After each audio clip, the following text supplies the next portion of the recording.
آپ عذاب قبر سے کس طرح بچ سکتے ہیں؟ سمپل سی بات ہے، حقوق اللہ سے آپ نے بچتے رہنا ہے۔ وہ انسان معاف کرے گا تو معافی ہوگی۔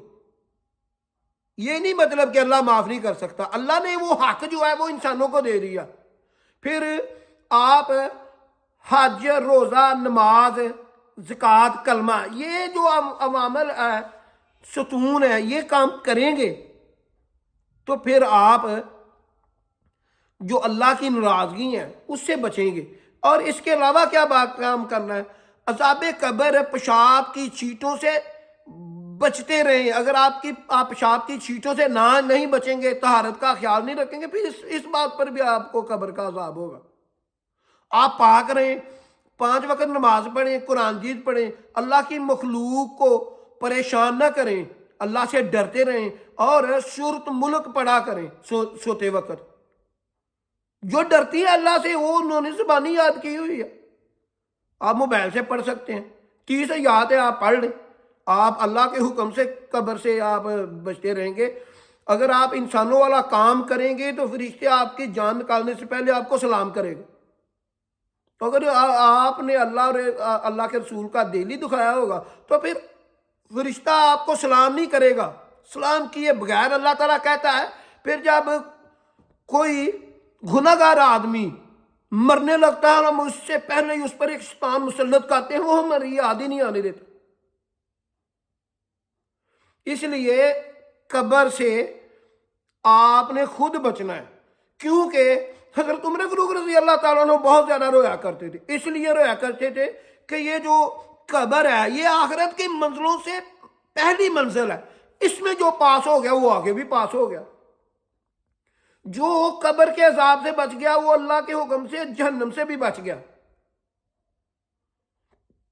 اللہ تعالیٰ ہمیں نیک عمل کرنے کی توفیق عطا فرمائے، 5 وقت نماز پڑھنے کی توفیق عطا فرمائے، حج، روزہ، زکوٰۃ، کلمہ، یہ جو ارکان ہے 5، یہ بھی پورے کرنے کی توفیق عطا فرمائے۔ اللہ کی مخلوق سے پیار محبت کرنے کی، حقوق اللہ اور حقوق العباد دونوں پورے کرنے کی توفیق عطا فرمائے۔ ایسی اچھی ویڈیو دیکھنے کے لیے میرا چینل ضرب الاسلام سبسکرائب کر لیں، بیل آئیکن کے نشان کو آن کر لیں تاکہ میری لیٹسٹ ویڈیو آپ کو